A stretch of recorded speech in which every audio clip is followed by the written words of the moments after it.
अपने हाथ उठा यहोवा शालोम बोलकर हम उनको स्वागत करते। प्रभु का दास, हम आपको स्वागत करते। आगे का समय हम आपको देते, प्रभु आपको इस्तेमाल करने में। Thank you sir. Praise the Lord. जय जय मसीह। मसीह की। मैं आशा करता हूँ सुनाई दे रहे हैं आपको सबको। बिल्कुल ठीक है। परमेश्वर के नाम का मैं महिमा करता हूँ। शिबू पादरी साहब का, बहन का, बच्चों का, रामचंद्रन भाई परिवार का और जितने हमारा विश्वासी गण है, सभी भाई बहन परिवारों को यीशु मसीह का मीठे नाम से मेरा नमस्कार। मैं एक दो बार आपको बीच में वचन से बोला हूँ, फिर से एक बार और हमें मौका मिला, उसके लिए मैं परमेश्वर को धन्यवाद देता हूँ कि जो परमेश्वर जिस अनुभव से हमको, हमारा परिवार को चलाए हैं पिछले कई साल से, 45 साल से ऊपर, परमेश्वर का वचन में परमेश्वर का उद्धार का भागीदारी होने के लिए परमेश्वर ने मौका दिया, उसके लिए परमेश्वर को मैं धन्यवाद देता हूँ। उसी संबंध में उसी रास्ता में परमेश्वर का वचन सीखने का और परमेश्वर के रास्ता में चल करके परमेश्वर से आत्मिक सीख मिलने का जिंदगी में मौका मिला है, तो उसके लिए मैं परमेश्वर को धन्यवाद देता हूँ। और जो समय हमारा बीच में है, उस समय में वचन से जो परमेश्वर हमें दिया है आपके बीच में बांटने के लिए मैं चाहता हूँ। परमेश्वर के नाम का मैं महिमा करता हूँ। शुरू करने के पहले मैं एक आज सुबह एक बहन का गवाही सुन रहा था। वो गवाही छोटा सा गवाही है, एक अनुभव, बहुत बहुत बड़ा गवाही है, लेकिन उसमें का एक अनुभव में, उनका अनुभव में बता करके वचन में जाना चाहता हूँ। वो बहन केरल में रहती है, पादरी साहब की मिसेस है। उनका 2 बच्चे हैं। तो वो इडकी करके जगह में उनका सेवाई होता था, और वहां से उनका ट्रांसफर हो गया दूसरे जिले में, पतनमतिट्टा में, कोटारकरा में वो लोग आए परिवार समेत। जब वहां आया, वहां उनको किराए पर घर लेकर के वहां रहना था, और उनके पास पैसा नहीं था, बिल्कुल कुछ भी नहीं, खाने के लिए कुछ भी नहीं। बच्चों को का एजुकेशन, पढ़ाई है, कोई खर्चा के लिए कोई पैसा उनके पास नहीं है। 4 दिन से खाना नहीं खाया, 4 दिन से कोई खाना नहीं। हस्बैंड, वाइफ, 2 बेटे हैं, चारों लोग 4 दिन से कोई खाना नहीं खाया। ये लोग बहुत परेशान हो गया। तो हम लोग जो मसीह लोग हैं, ये परमेश्वर हमसे चाहता है कि हम मनुष्य का ऊपर भरोसा न करें। तो हम पढ़ते हैं ना 118 भजन संहिता में, मनुष्य के ऊपर भरोसा करने से प्रभु का ऊपर, परमेश्वर के ऊपर भरोसा करना अच्छा है। तो वो सभी ज्यादा विश्वासी गण, विश्वासी लोग ऐसा परमेश्वर का ऊपर भरोसा करने के लिए परमेश्वर चाहता है। तो ऐसा नहीं कि जब परेशानी होता है तो हम जाकर के तुरंत पड़ोस में जाकर के, या पादरी साहब से जाकर के, या हमारे रिश्तेदार में जाकर के कहें हमारा, हमको खाने के लिए कुछ नहीं, हमको कुछ दे दीजिए। नहीं, कहने का जरूरत नहीं है। परमेश्वर का ऊपर भरोसा करिए, परमेश्वर आपको जो जरूरत है पहुंचा देगा। तो वो अनुभव जो बहन ने जो बोला, वो अनुभव मैं बताना चाहता हूँ। 4 दिन से कोई खाना नहीं खाया। तो चौथे दिन क्या किया, हस्बैंड वाइफ हाथ मिला करके प्रार्थना किया, रोया परमेश्वर से, परमेश्वर 4 दिन से कोई खाने के लिए कुछ भी नहीं है। तो हाथ पकड़ करके आपस में यीशु मसीह के नाम से प्रार्थना किया, परमेश्वर हमारा मदद कीजिए, कोई दुनिया में कोई हमारा मदद करने वाला नहीं है। प्रार्थना किया तो हम जैसे पढ़ते हैं बाइबल में, ऐसा हम पढ़ते हैं एलिया के बारे में कि कौवा के जरिए परमेश्वर एलिया को रोटी मीट पहुंचाए। कई दिन, एक दिन नहीं, कई दिन ऐसा पहुंचा। तो इन्होंने प्रार्थना किया, रोया परमेश्वर का चरणों में। क्या हुआ मालूम है? उनका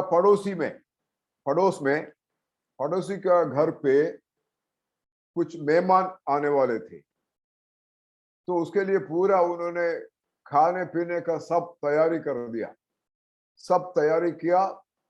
और सही आने का समय आया, मेहमान का आने का समय आया, वो कुछ कारणवश आ नहीं पाया, कुछ परेशानी की वजह से आ नहीं पाया। उन्होंने फोन करके बताया अब आज आ नहीं पाएंगे, अब दूसरा दिन आएंगे। इन्होंने खाने का पूरा इंतजाम कर दिया था, पूरा मीट मछली सब कुछ। क्या करें, ये सब बेकार हो जाएगा। ये लोग सोचे कि पादरी साहब बगल वाला घर में है, उनसे पूछते हैं उनको खाने की जरूरत है क्या। ये जाकर के वहां का जो बहन है, इधर आकर के इधर का बहन से पादरी साहब को मिसेस से पूछा, आप हमारे यहाँ मेहमान आने वाले थे, आए नहीं, आपको हम कुछ खाना लेके आए क्या? तो उन्होंने कहा कि ठीक है। इन्होंने कुछ बताया नहीं कि हम 4 दिन से खाना नहीं खा रहे, कुछ नहीं बताया। ये इनका 2 बेटे भी उनका साथ गया, वहां से खाना लेकर के आया। ऐसा खाना हमें लगता है वो लोग शादी में कहीं खाए होंगे, ऐसा कभी नहीं खाए। सब मीट मछली सब लेकर के पूरा बढ़िया खाना उनको मिला। देखिए परमेश्वर कैसे चलाता है। 4 दिन के बाद परमेश्वर से जब रोया, हाथ पकड़ करके दोनों लोग मिल करके प्रार्थना किया, तो परमेश्वर उनके लिए खाना पहुंचाया।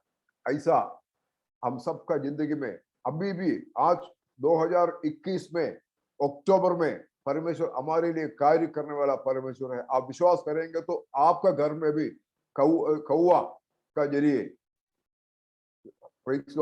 कौवा का जरिए परमेश्वर रोटी मीट पहुंचाएगा, अगर आप विश्वास करेंगे तो हमारा जिंदगी में भी ऐसा अनुभव है, हमने आपको कई बार बताया है, अब उसमें आज नहीं जाएंगे। लेकिन हमें एक परमेश्वर हमसे चाहता है कि वचन का हम पालन करें, पवित्रता में हम रहें, परमेश्वर से प्रार्थना करें, परमेश्वर का ऊपर भरोसा करें। यह सब परमेश्वर हमसे चाहता है।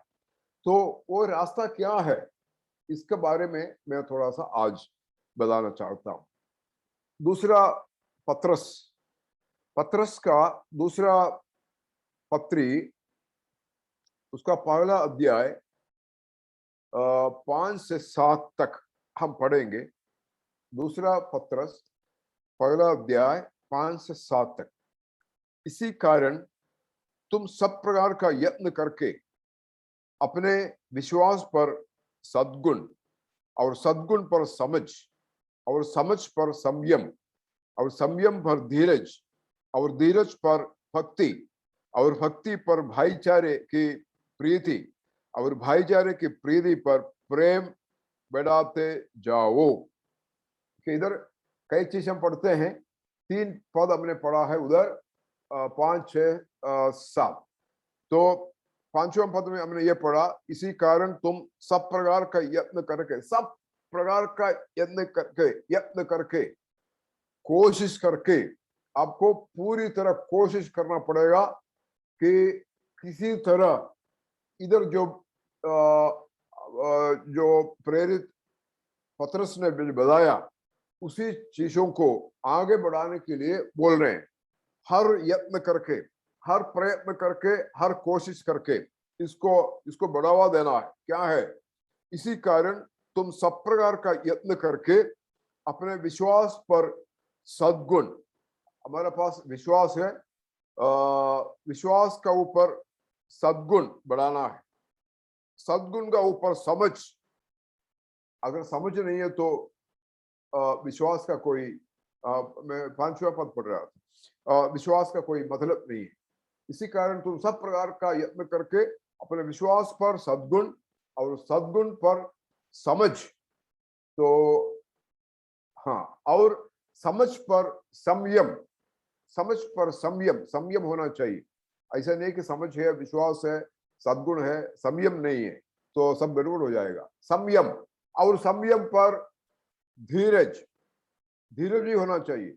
ऐसा नहीं कि कोई पुलिस वाला आया, अरे मुझे कहा गया था, पादरी साहब ने हमको बताया था कि जो है बपतिस्मा ले लो, मैंने बपतिस्मा ले लिया, ये जो है मेरा गलती नहीं है, मैं वापस आता हूँ। ये धीरज नहीं है, ये जो है आपको आप डरपोक है। तो ऐसा यीशु मसीह का नाम से अगर आप निगल पड़ा है, उनका नाम के लिए हमेशा हमेशा के लिए खड़ा रहना, अगर ये सिर सिर अलग हो जाए तब भी यीशु मसीह के लिए खड़ा होने पे आपको उसका प्रतिफल वहां मिलेगा। तो धीरज होना चाहिए, हियाव का साथ विश्वास की जिंदगी में आगे बढ़ना चाहिए। और धीरज पर भक्ति,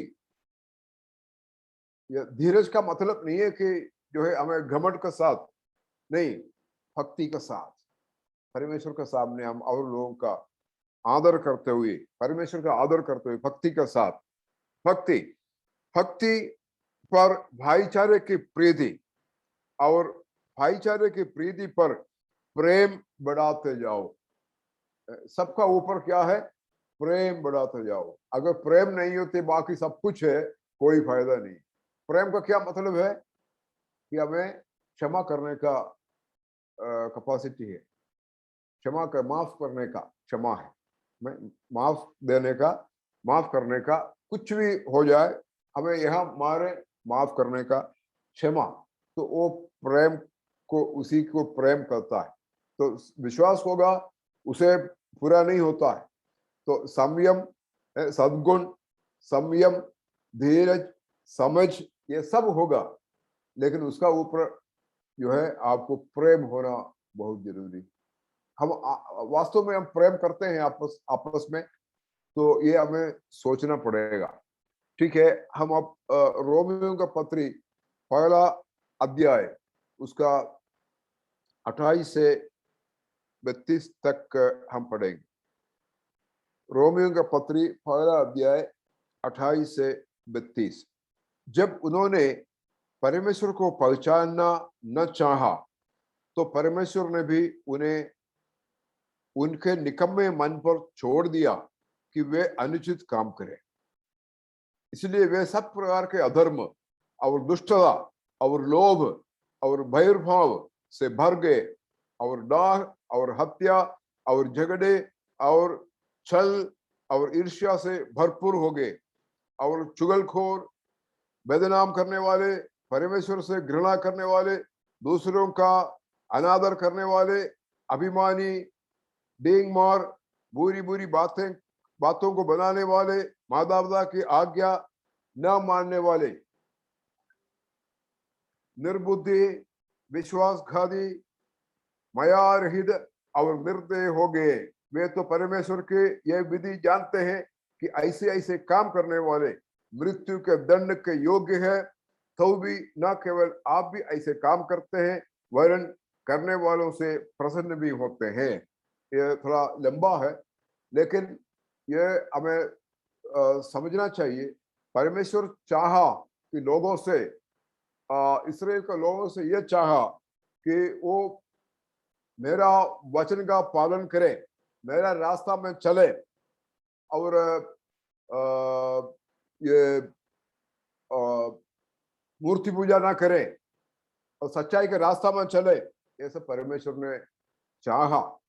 लेकिन परमेश्वर का चाहने से क्या फर्क पड़ता? मैं अगर नहीं चाहा परमेश्वर का वचन का पालन करने का, तो फिर कोई फायदा नहीं। तो शैतान जो है हमारा हृदय को कब्जे में लेकर के वो उसका रास्ता में हमको ले चलेगा।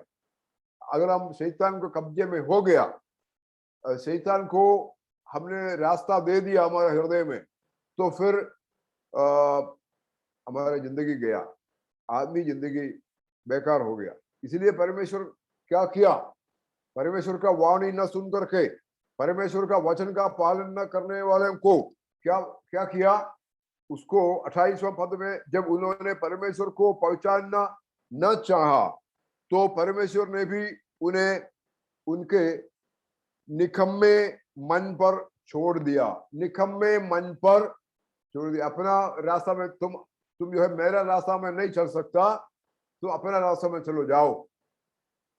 परमेश्वर ऐसा छोड़ देता है। परमेश्वर मारता है, दंड देता है, कोशिश करता है अपना रास्ता में चलाने का, लेकिन बहुत वाणी सुनने के बाद, बहुत आवाज सुनने के बाद, कई बार पवित्र आत्मा का शब्द सुनने के बाद, तब भी जो है नहीं मानते हैं। अपना मन का आवाज का रास्ता में चलने के लिए जब तैयार होता है, परमेश्वर कहेगा तुम जाओ, अपना रास्ता में जाओ, हमसे कोई मतलब नहीं। तुम निकम्मे रास्ता में, निकम्मे मन पर छोड़ दिया है।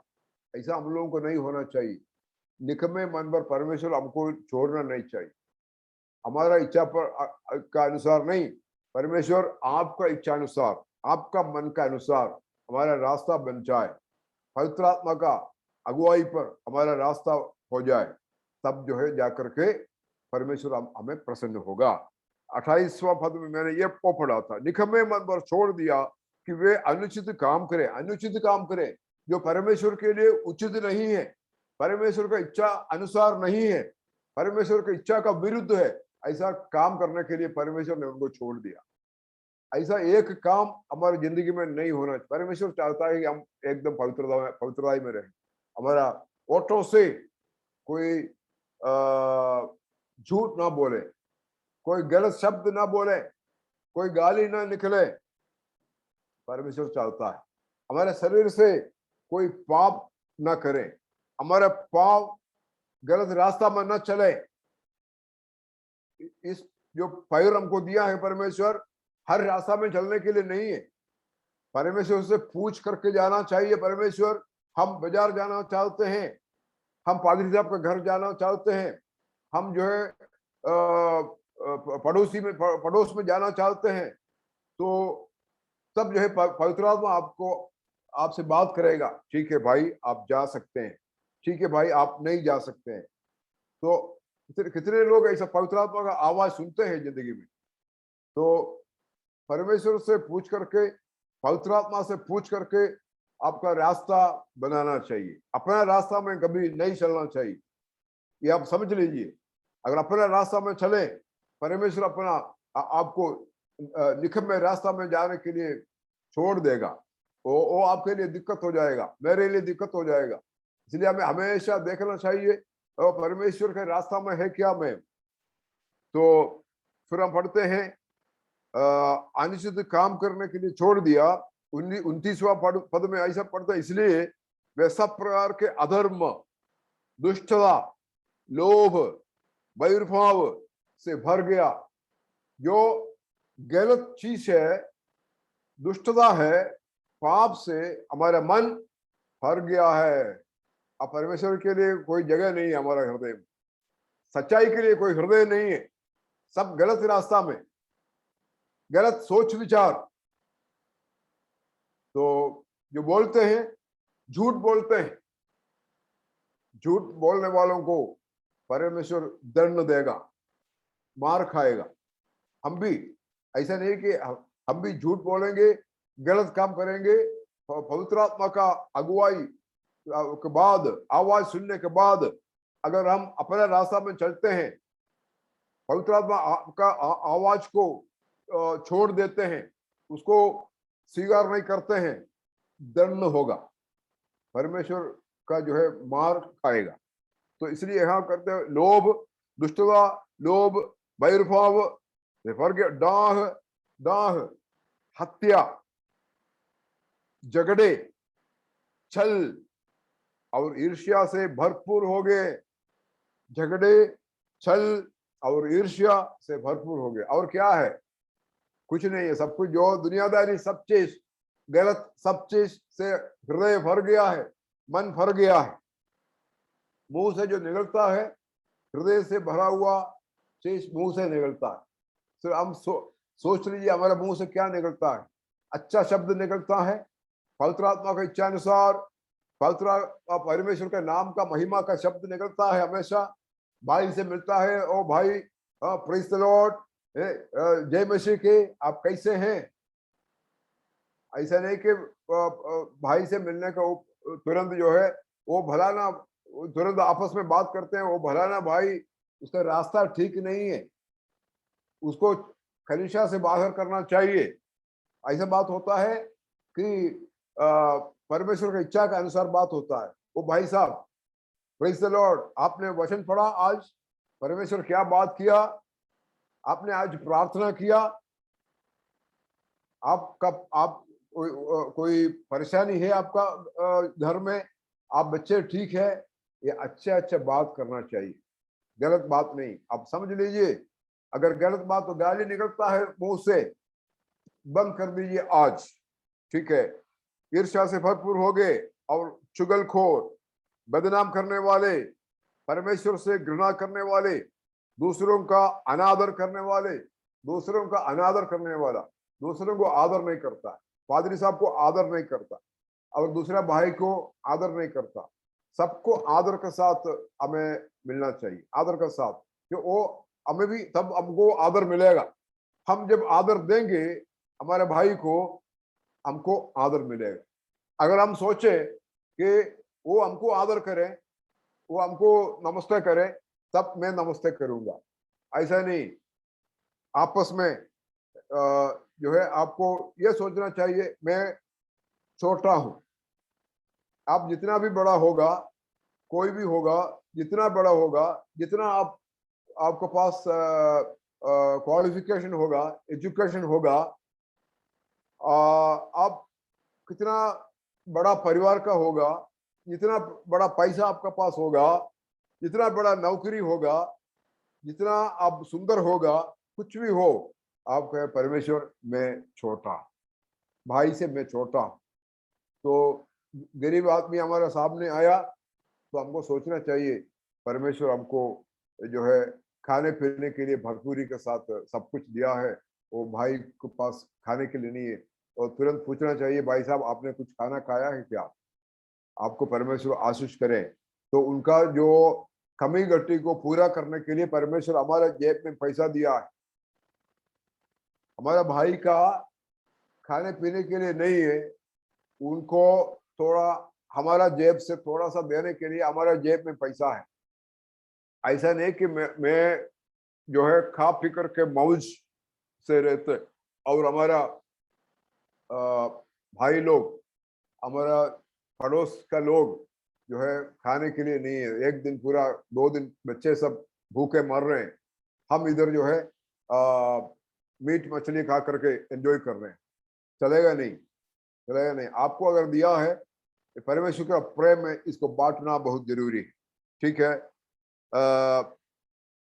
अनादर करने वाले, अभिमानी, डींग मार, बुरी बुरी बातों के बनाने वाले, बातों को बनाना, बुरी बुरी बातों को बनाने वाला, ये हम ही लोग बुरी बुरी बातों, कोई चीज नहीं होगा भाई ऐसा, जब आपस में मिलते हैं तो पूछेंगे, भाई साहब आपने सुना वो उसका घर में ऐसा ऐसा हो गया है, जबकि छोटा सा कुछ हुआ होगा, उसको बड़ा करके, ऐसा चीज को ऐसा बड़ा करके हम दिखाना कोशिश करते हैं। तो बुरी बुरी चीजों को, बातों को बनाने वाले, माता पिता की आज्ञा न मानने वाले, ये बहुत ही इम्पोर्टेंट, बहुत ही इम्पोर्टेंट बात है कि माता पिता का आज्ञा को मानना। तो माता पिता का जो शब्द है, उनका जो कहना है उसको मानना, उसको करना हमारे जिंदगी में बहुत जरूरी है। तो हमारा परमेश्वर वो देखते हुए हमारा आयु को बढ़ा देता है। जो आदमी अपना माता पिता को आदर देते हैं, उनका आज्ञाओं को मानते हैं, उनका आयु जो है परमेश्वर उनका आयु को बढ़ा कर देता है। जो माता पिता का आदर नहीं करता है, वो माता पिता का आज्ञा को नहीं सुनता, उसका आयु उतना आगे नहीं चलेगा, आगे नहीं बढ़ेगा। तो वो परमेश्वर का वचन है। अनादर करने वाले और माता पिता की आज्ञा न मानने वाले, निर्बुद्धि, विश्वासघाती, माया रहित और निर्दय हो गए। वे तो परमेश्वर की ये विधि जानते हैं कि ऐसे ऐसे काम करने वाले मृत्यु के दंड के योग्य है, मृत्यु के दंड के योग्य है। यह सब करने वाले क्या है? मृत्यु के दंड के योग्य है। अब आप सोचे इस समय में, इस रात का समय में, आप हम मृत्यु का दंड का योग्य है क्या? कि हमारा आत्मा का उद्धार का योग्य हमें ठहराया है क्या? क्या है? कौन सा रास्ता में है? मृत्यु का दंड का रास्ता में हम खड़े हैं कि उद्धार का रास्ता में हम खड़े हैं? कौन सा रास्ता में है? हमें तय करना है, निर्णय लेना है। अगर मृत्यु का दंड का रास्ता में है, इस समय निर्णय लेकर के वो रास्ता छोड़ करके ये उद्धार का रास्ता में, सच्चाई का रास्ता में आगे बढ़ने के लिए निर्णय लेना है। उसके लिए परमेश्वर आप सबको सहायता करें। परमेश्वर के ये विधि जानते हैं कि ऐसे ऐसे काम करने वाले मृत्यु के दंड के योग्य हैं, तो भी न केवल आप भी ऐसे काम करते हैं, वरन करने वालों से प्रसन्न भी होते हैं। तो सच्चाई में रहने वाला का को मानते नहीं है, गलत काम करने वाला का साथ देते हैं। ऐसा दुनिया ऐसा हो गया है, गलत काम करने वालों का साथ देते हैं लोग, झूठ बोलने वालों का साथ देते हैं, पाप करने वाला का साथ देते हैं।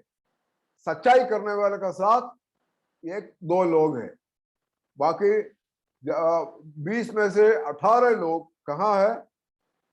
जो दुष्टता करने वाले के साथ, पाप का साथ, झूठ बोलने वाला के साथ, ज्यादातर लोग उनका साथ चला गया। लेकिन सच्चाई, वचन का पालन करने वाला, परमेश्वर का आदर करने वाला, माता पिता का आदर करने वाला, आज्ञा मानने वाला, उनका साथ में दो लोग खड़े हैं। लेकिन हमें सोचना चाहिए, सच्चाई के साथ हम खड़े रहे, उसका फल आपको मिलेगा। एक दिन आएगा, उस दिन आपको वो फल आप और हम हमारा जिंदगी में पाए। Praise God. और हम एक और पद पढ़ेंगे, गलतियों का पत्री। हम वो सब जानते हैं, लेकिन फिर भी इस संबंध में निकाला है तो उसको भी पढ़ना जरूरी है।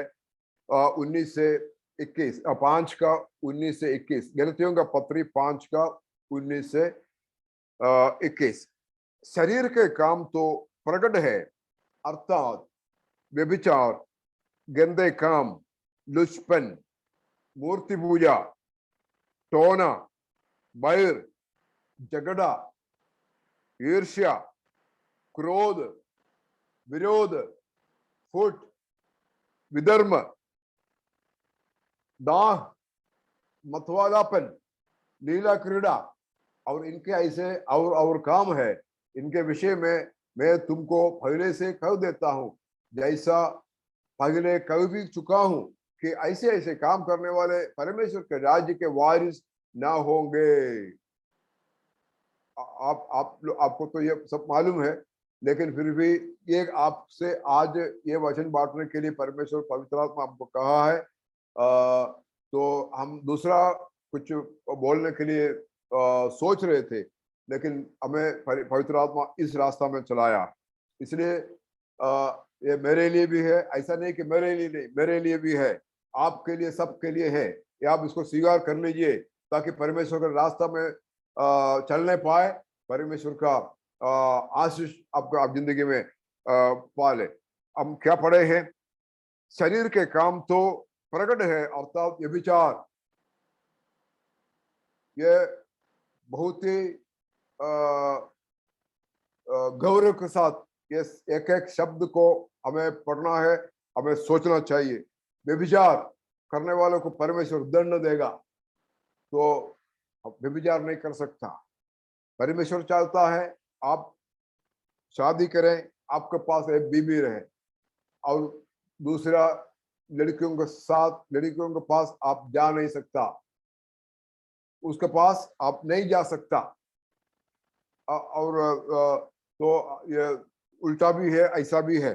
तो हमें बहुत निश्चय के साथ इस बात को हमारे जिंदगी में, परमेश्वर हमको ऐसा परीक्षा में ले चलेगा।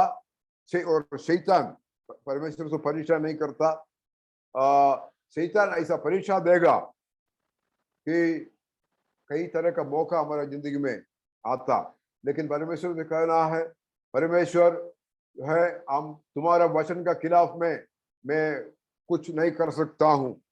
मेरा शरीर पवित्र है, मेरा शरीर को मैं अपवित्र नहीं कर सकता।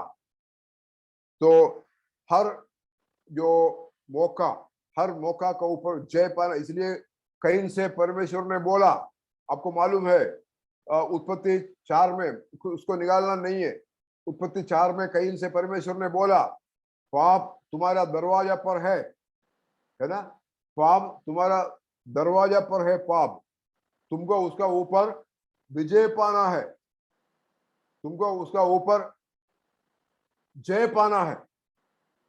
नहीं तो क्या होगा, वो तुम्हारा ऊपर जय पाएगा। क्या, अगर तुम उसका ऊपर जय नहीं पाएगा, पाप तुम्हारा ऊपर जय पाएगा। इसलिए कहाँ है पाप, कहाँ है, हमारा घर का दरवाजे पर पाप है। ऐसा नहीं कि हमें पड़ोस में जाना पड़ेगा पाप ढूंढने के लिए, या गांव में जाना पड़ेगा पाप ढूंढते हुए, कहीं जाना नहीं है। पाप कहाँ है, हमारा घर का दरवाजा पर पाप है, उसका इच्छा तुम्हारा और है, लेकिन तुमको उसका ऊपर जय पाना है। अगर तुम जय नहीं पाता, क्या होगा, वो तुम्हारा ऊपर जय पाएगा। हमको, मैं विश्वास करता हूं आपको ये समझ में आ रहा है जो मैं बोल रहा हूं। अगर हमारा सामने जो पाप प्रकट होता, उसका ऊपर हम जय नहीं पाते हैं, वो हमारा ऊपर हावी हो जाएगा, हमारा ऊपर वो जय पाएगा। इसलिए बहुत स्थिरता का साथ, बहुत परमेश्वर का वचन का पालन करते हुए आगे बढ़ने के लिए बहुत जरूरी है। एक एक दिन, एक एक समय, परमेश्वर रोज उठ करके जब प्रार्थना करेंगे, ऐसा प्रार्थना कीजिए, परमेश्वर आज मेरा रास्ता आपका इच्छा अनुसार हो, हर रास्ता आपका इच्छा का विरुद्ध में कोई रास्ता आज हमारे जिंदगी में ना हो। ऐसा प्रार्थना कर सकते हैं, रोज सुबह उठ करके प्रार्थना, परमेश्वर जो मैं आज करता हूं आपका इच्छा अनुसार हो, आपका इच्छा का विरुद्ध में, आपका वचन का खिलाफ में कोई रास्ता हमारे जिंदगी में ना हो। आज सुबह उठ करके प्रार्थना करके समर्पण करते हुए आप निकलिए, आपका रास्ता सफल हो जाएगा। गलत रास्ता में परमेश्वर आपको जा नहीं देंगे। तो ये एक समर्पण के साथ रोज आपको जो है समर्पण करते हुए रोज का काम शुरू करना है, तब परमेश्वर आपका साथ रहेगा, पवित्र आत्मा आपका अगुवाई करेगा। चलो ठीक है, मैं उसी को फिर से एक बार पढ़ना चाहता हूं। शरीर का काम तो प्रगट है, अर्थात व्यभिचार, गंदे काम, गंदे काम नहीं करना चाहिए। जो भी गंदे काम, पवित्र बात करे, वो कोई पादरी साहब को बताने का जरूरत नहीं है कि गंदा काम क्या है ना।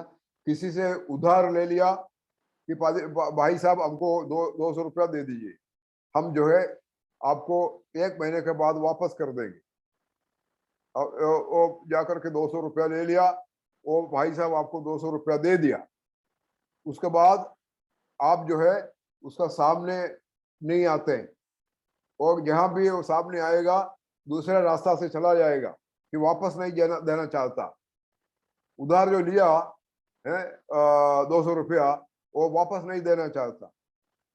तो फिर कहीं बाजार में अगर कहीं मिल गया, अरे भाई साहब मैं भूल गया था उसको, झूठ बोलते हैं।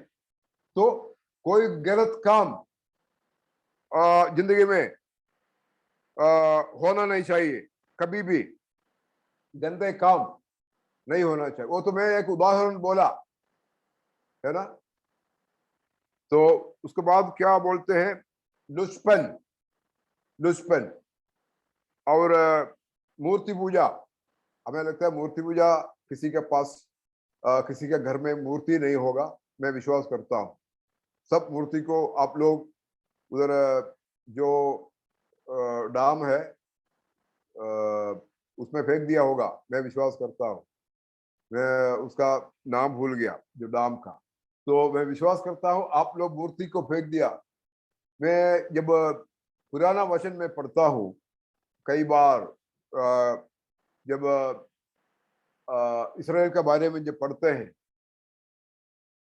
और याकूब के बारे में जब पढ़ते हैं, याकूब पद्दन आराम से परिवार समेत बकरा बकरी समेत जब वापस आया, उसने जो परमेश्वर से वायदा किया था, मैं जब वापस मैं आऊंगा, मैं बेथेल में जाकर के परमेश्वर का आराधना करूंगा। लेकिन उसका बीबी, बच्चे, भेड़ बकरी सब मिला, वो जो वायदा परमेश्वर से किया था भूल गया था। वो क्या किया, वापस आकर के दूसरा जगह में जाकर के अपना घर बनाया, वहां रहना शुरू हो गया। लेकिन परमेश्वर आपका निर्णय को, आपका आपने जो वायदा किया था उसको भूलने वाला नहीं है। एक दिन आएगा वो आपको परमेश्वर आपको याद दिलाएगा, तुमने ये वायदा किया था मेरे लिए, तुम वापस आओगे बेथेल में, तुम मेरा आराधना करोगे। लेकिन वो याकूब उसको भूल गया था। इसलिए क्या हुआ, परमेश्वर ने उसे बोला तुम जाकर के बेथेल में जाओ, वहां जाकर के बसो।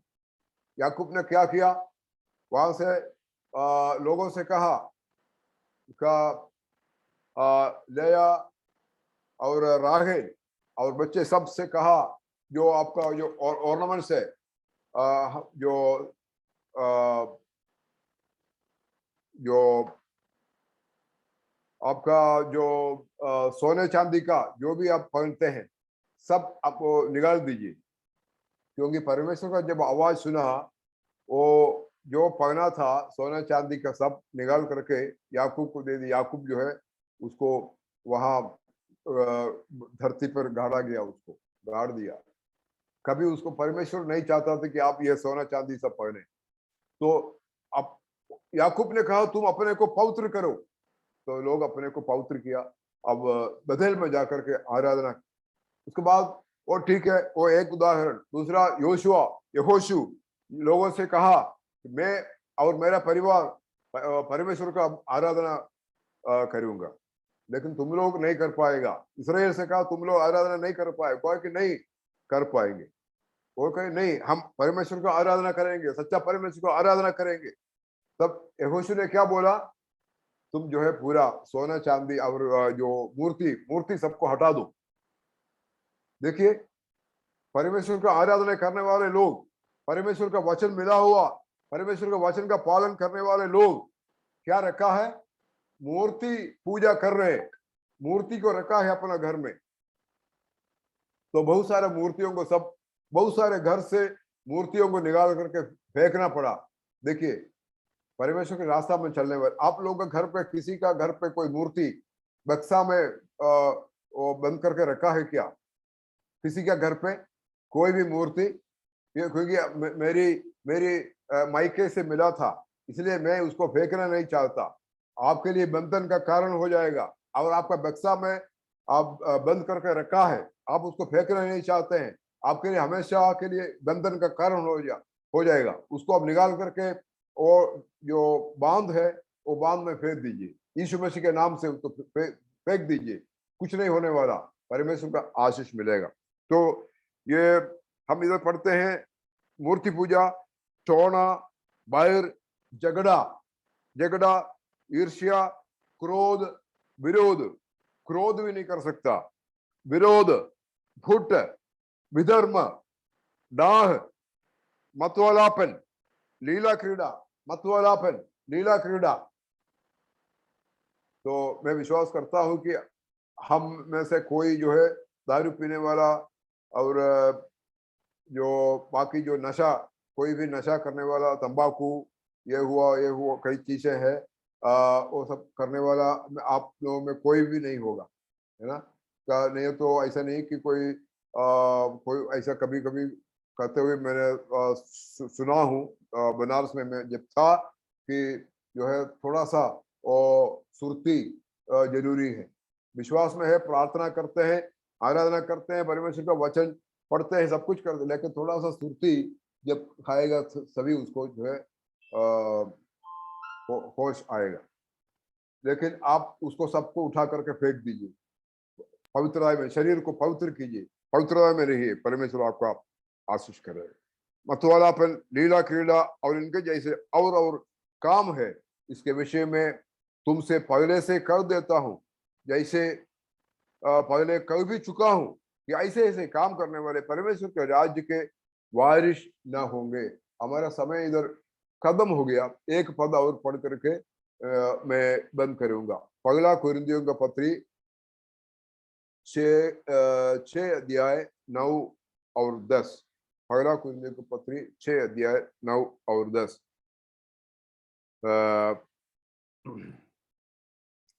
क्या तुम नहीं जानते कि अन्यायी लोग परमेश्वर के राज्य के वारिस नहीं होंगे? धोखा न खाओ, न वेश्यागामी, न मूर्ति पूजक, न परस्त्रीगामी, न लुच्चे, न पुरुषगामी। और 10वां पद, न चोर, न लोभी, न पियक्कड़, न गाली देने वाले, न अंधेर करने वाले परमेश्वर के राज्य के वारिस नहीं होंगे। तो मैं आगे इधर वचन यहाँ बंद कर देता हूँ। ये सब करने वाले परमेश्वर के राज्य के वारिस नहीं होंगे। तो कितने लोग चाहते हैं परमेश्वर के राज्य का वारिस मुझे होना है? अगर आप ऐसा चाहते हैं, परमेश्वर आपको उसका योग्य ठहराएगा। लेकिन ये सब आप ध्यान से इसको रोज पढ़िए, रोज सुबह उठ करके वचन पढ़िए। हम लोग रोज उठ करके मैं भी 3 अध्याय हम लोग पढ़ते हैं, शाम को पढ़ते हैं। एक साल में एक बार पूरा वचन पढ़ते हैं। तो वचन का पूरा हर कोने में परमेश्वर हम लोगों को थोड़ा बहुत जानकारी इसलिए दी, क्योंकि पढ़ते हैं उसको हर साल एक बार। आप लोग हर साल एक बार पढ़ने वाले कितने लोग हैं? परमेश्वर आप सबको आशीष करें, और पाप न करें, गलत काम न करें, गाली न बके, और जो है कोई झूठ ना बोले। परमेश्वर का राज्य का वारिस होने के लिए परमेश्वर हम सबका सहायता करें। आप सबको परमेश्वर आशीष करें। सेवाई करने वाले परमेश्वर दास लोग, आप सबको परमेश्वर आशीष करें। जगह जगह में परमेश्वर का सेवाई बहुत अच्छी तरीके से करने के लिए पवित्र आत्मा का शक्ति पा करके आपको प्रार्थना करते हुए जब निकलेंगे, आपका सामने परमेश्वर लोगों को लेके आएगा। सुसमाचार सुनाने के लिए परमेश्वर मौका देगा। परमेश्वर आपका कलीसिया में आपका लोग चला आएगा। परमेश्वर आप लोगों को लेके आएंगे। परमेश्वर आपको आशीष करेंगे। परमेश्वर आपको परेशानी को दूर करेंगे। आप सबको बहुत आशीष करेंगे। आप सबको मैं फिर से नमस्कार करता हूँ, धन्यवाद देता हूँ, और परमेश्वर के नाम से मैं आशीष देता हूँ। और शिव पास्टर को, परिवार को मेरा फिर से नमस्कार, मैं धन्यवाद देता हूँ। और परमेश्वर उन्हें आशीष करते हुए उस जगह में जो भी कार्य करते हैं बहुत बड़ा आशीष का कार्य बन जाए। बहुत बड़ा लोग, कई सारे लोग विश्वासी आने के लिए जो रुकावट है उसका सामने परमेश्वर परमेश्वर का सेवाई करने के लिए धीरज के साथ आगे बढ़ने के लिए परमेश्वर उन्हें भी सहायता करे। उनके बच्चों को परमेश्वर आशीष करे। मैं रोज उनका बच्चों का पढ़ाई के लिए मैं प्रार्थना करता हूँ, और परमेश्वर से आशीष पाने वाले बच्चे हैं, वो बच्चों को परमेश्वर आशीष करेंगे। और सबको परमेश्वर आशीष करें। परमेश्वर को मैं धन्यवाद करता हूँ। आमीन। Praise the Lord. Thank you sir. अनुग्रहित वचन के लिए, अनुग्रहित उपदेश के लिए प्रभु आपको बहुतायत से इस्तेमाल करे। इस कलिसिया के साथ, सेवकाई के साथ आपकी जो जुड़कर जो आप सेवकाई करते हैं, हम याद करते हैं, रोज आपके लिए हम प्रार्थना करते हैं। प्रभु आपको अभिषेक के साथ आगे इस्तेमाल करे, फिर हमारे बीच में आने की कष्ट कीजिएगा। Thank you sir, thank you. Yeshu के पीछे मैं चलने लगा, यीशु के पीछे मैं चलने लगा,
सर्वशक्तिमान पिता परमेश्वर, हम हालेलुया मैथ्यू जॉन पास्टर जी के लिए विनती करते हैं, दया मांगते आपकी दास को।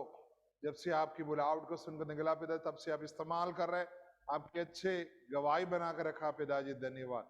जिस देश पे अभी रखा है पिताजी, वहां भी आप उनके लिए पिताजी इस्तेमाल कर रहा था, इस कलीसिया के लिए, सेवकाई के लिए, आपके दास का द्वारा जो भी मदद हालेलुया होते हैं पिताजी, स्वर्गीय श्री भंडार खोल के ला दबा दबा कर पिताजी आशीष देना पिताजी। बेटों के लिए, बेटियों के, उनके पारिवारिक जीवनों के लिए हम प्रार्थना करते, दासी के लिए प्रार्थना करते पिताजी, मम्मी के लिए प्रार्थना करते पिताजी, दया करना। हम कलीसिया मिलकर पिता, पुत्र और पवित्र आत्मा का नाम उस परिवार को यीशु के लहू में छुपाकर आशीष देते पिताजी।